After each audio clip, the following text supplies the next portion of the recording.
Không, nhưng mà chơi không cái cốt này là phê rồi. Hả? Chơi không cái cốt này được. Nó có nó có da lá kiểu vậy đẹp Đây lắm nhá. Bỏ cái này đi nhá. ừ. Đây, dính lại ở đây. Đấy, xong nhặt hết. Cứ cho nó lơ thơ chơi vài cốt. Chơi cái cốt là không cũng sướng rồi.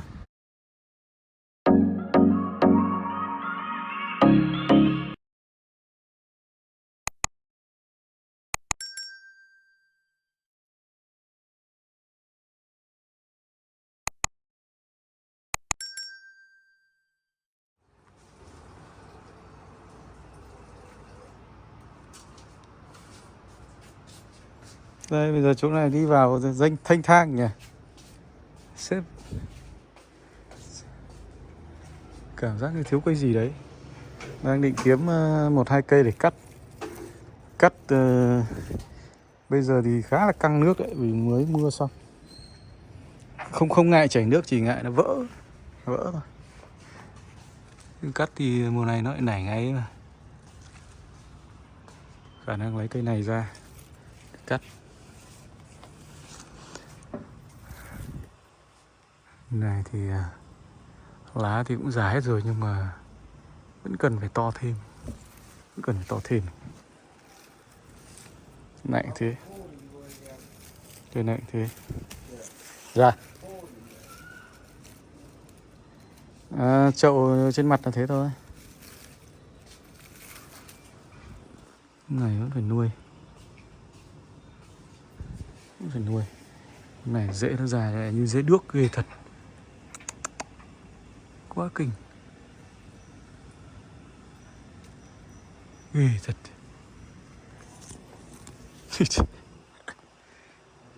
Cái này không cắt à? Mẹ rễ nó kinh nhỉ. Khéo phải cắt bỏ những cái rễ này anh ạ. Thế là tôi khoanh cái này. Đây nhìn thấy rồi. Tôi khoanh này nhưng mà nó đéo ra cái đấy. Cái Đúng cây này rồi. khoanh gì lại ra? Cây này không để khoanh gì ra? Ra xong mới cắt à? Ra xong mình cắt chứ. Nhìn ghê nhỉ. Như sao địt mẹ nó chai kiểu nó đéo thì lại to được kìa. Nó bọc kín rồi mà cái rễ thì lại to thế nhỉ. Rễ nhanh to hơn cây. Chai. Hay là cắt chơi sớm.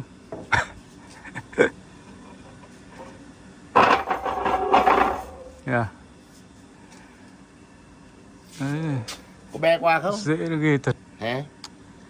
Thật Sợ ra- cành nó bé quá. Thật ra ví dụ như những cành này là bé này, nhưng mà nó cũng có những cành cũng được. Mà cắt mà si thì là phải cắt đồng loạt.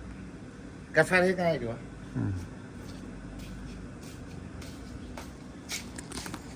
Kinh mẹ nó dễ nó dưới này cơ.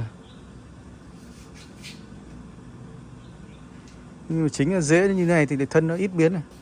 Nó phát ra Dễ ngoài. Này, mẹ nó ra kinh. Dễ thì có mấy hôm nó bằng này mà cành thì không thấy nhớn mấy. Chất này là chất nhanh lớn đấy. Chất lá nó hơi tròn tròn này. Không nhìn cái màu này của nó là đừng có bị chai mẹ. Sợ cắt này nó bé quá không này? Bé thì có bé. Nhưng mà quan trọng bé nhưng mà cắt xong nó nảy chuẩn là lại việc khác đấy. Cái này có chuẩn cho hay không? Bởi vì nhiều khi ấy, nó nhiều rễ này là không nảy được. Đúng. Cho nên là phải vặt bỏ một rễ này. Cái chỗ mà mình cần mầm như ví dụ chỗ này này là toàn rễ rồi là không nảy được. Như rừng nước.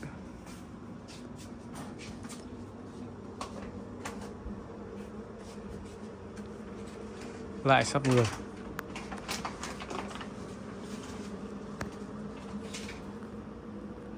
Hôm trước là anh bảo làm gì ở trên chỗ Viện Nhi ấy nhỉ? Qua. Vâng. Đều mà thơm đi mà.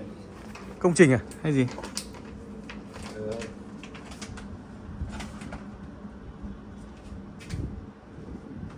Đây.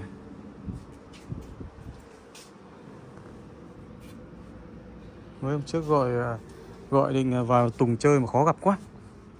Gọi ai? Gọi xếp Tùng mấy lần nhưng toàn không có nhà.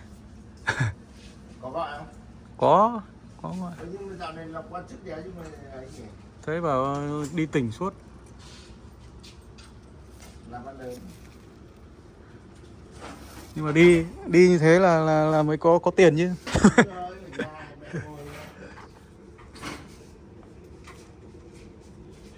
Nhà ngồi phải nói phét chơi bài hết ngày. Cây tốt đấy, cây này chỗ này nắng nó rất là đều này.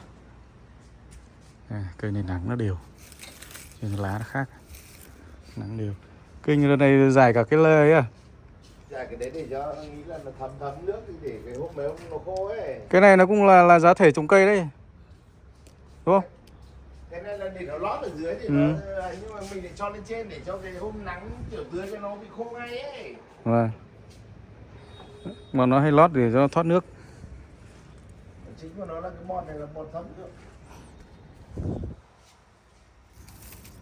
Định cắt cây này nhưng mà cây này thì cái răm nó còn non.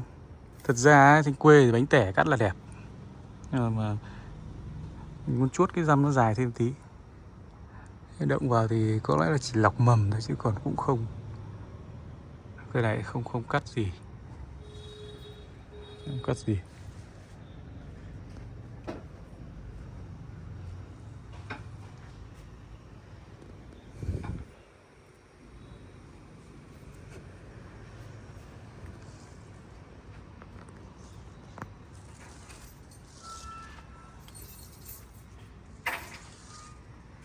Này, chắc tí nữa lấy cây này làm cho nó được việc để nó thoáng thoáng rồi. Cái dây 5 điền.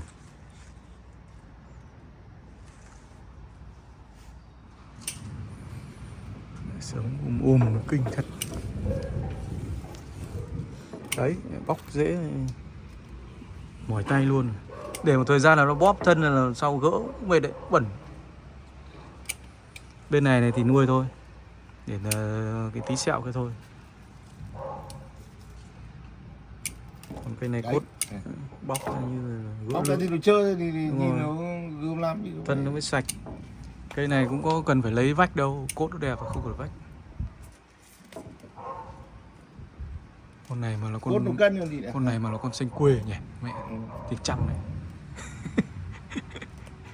Điền cũng thì khỏi nói rồi, mà quê nhỏ này thích. Ghê thật. Tân nó cứ bện nu lại mà. Chả nó chơi cây mà nó lại lùn nhỉ. Mà chơi có đâu mà chơi.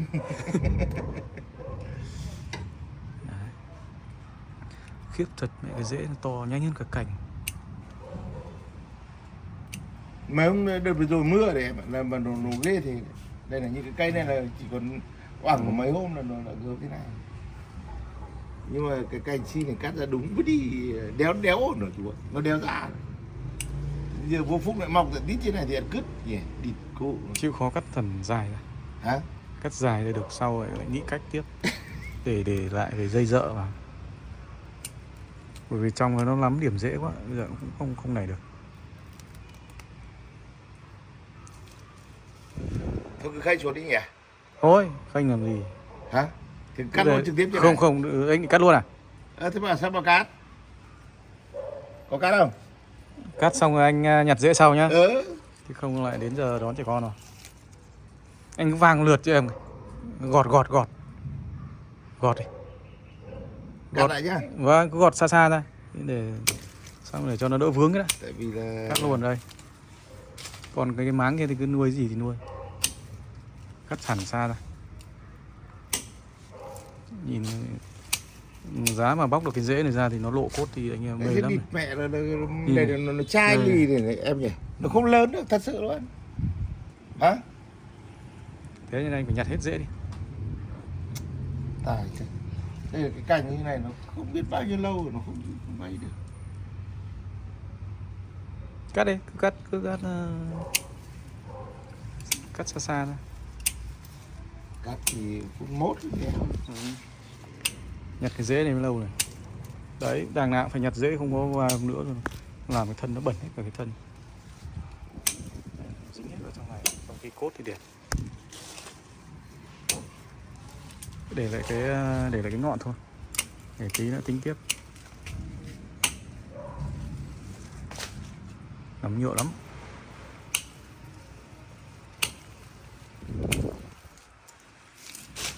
Hy vọng là nó nảy thật nhiều mầm mà.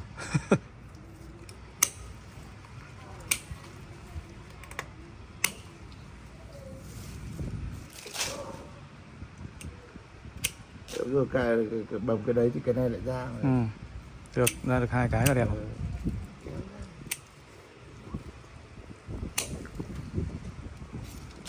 Cái này cứ để lại nhé. Vâng, cứ để đã. Có thế. Rồi, đưa mượn.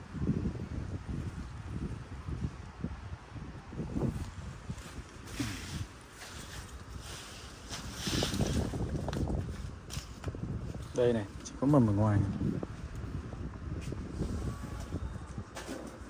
Cái này thì phải sâu vào.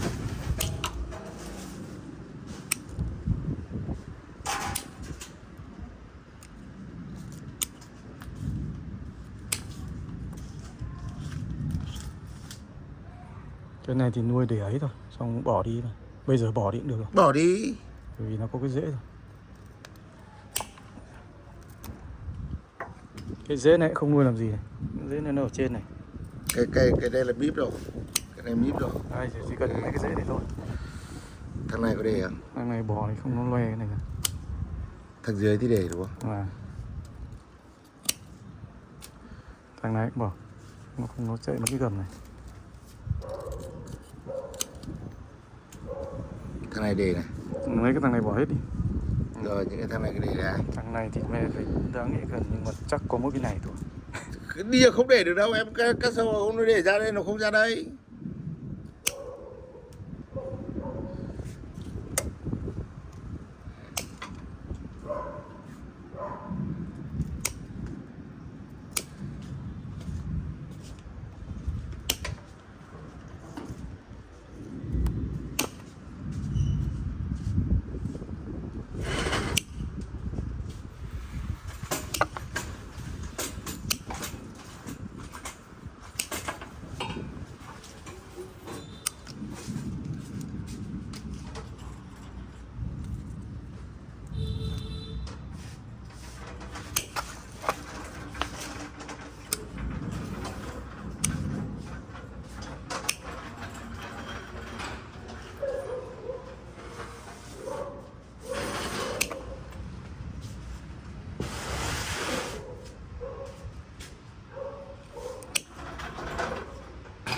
Ui, khiếp. Đây này. Để đây. Dạ. Xong này là ấy thì khanh cho anh ra đây cả. Cây này á? Để anh ngồi anh đi tay trên này. Rồi. Để cái vòi ra đây, anh làm.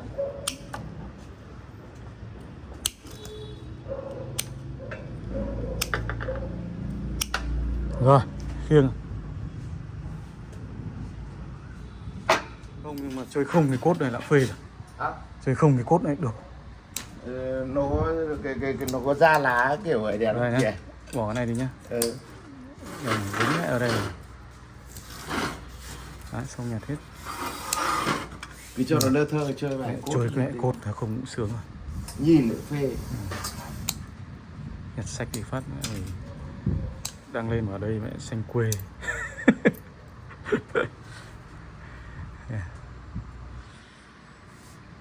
Nha. Không, em xem nào. Mẹ sợ cái này được.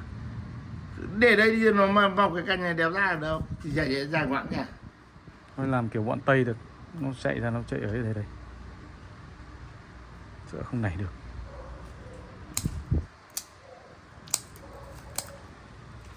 Sau sẽ bỏ cái này đi, nhưng mà không biết nó sẽ nảy như thế nào. Cái này bỏ đi em.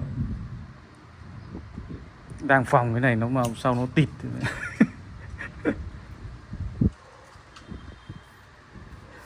rất muốn cắt nó vào trong mà Đây, khó đấy. kéo đây. Và rất muốn cắt cái này nó vào trong mà cẩn thận bắn vào mặt nhá.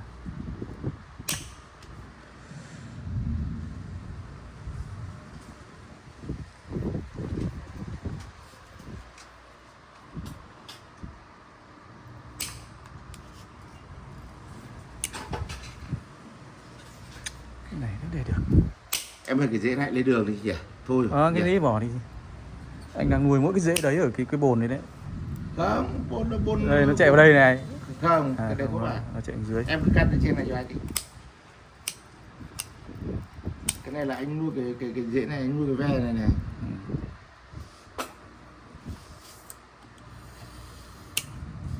Đây, cái này bỏ hết. Đấy, bỏ đi.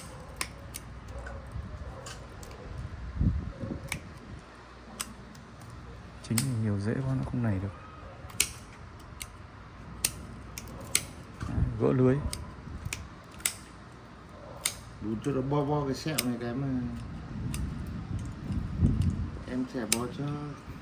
Không, thế là được rồi, có rễ vào đây. Ví dụ cái này nó chảy mẹ ra ngoài. Chạy Nhưng mẹ mà ra. cái thằng này cứ để nuôi đã nhỉ? Thằng này á, Tại vì để cho nó Không. bo cái miệng này mà. nó lại kéo dài ra thằng này.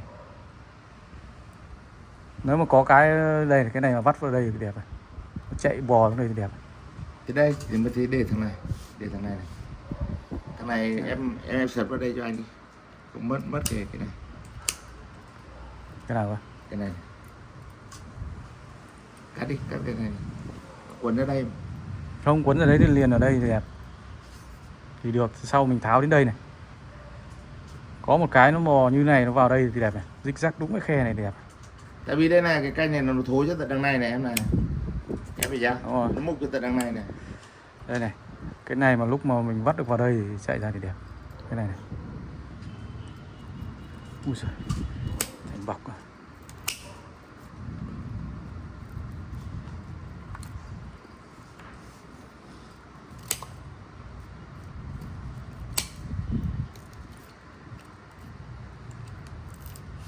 Cái này giờ không thua rồi, bỏ này.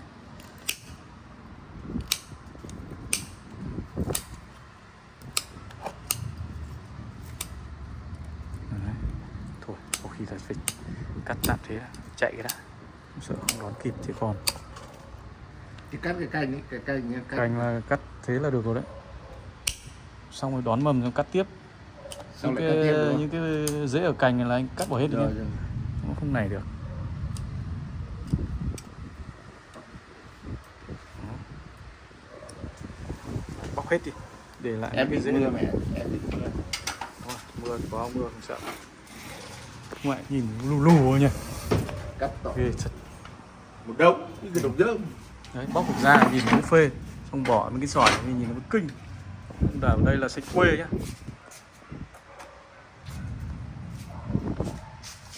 Ghê thật. Đấy. Xi là nó phức tạp thế này nhỉ. Đẹp lắm. Anh xử lý tiếp nhá. Tí để anh bỏ mẹ cái này ra luôn này không này nữa. Chứ bởi vì chả có cái rễ nào ăn vào đấy sao. Còn đây có một cái rồi.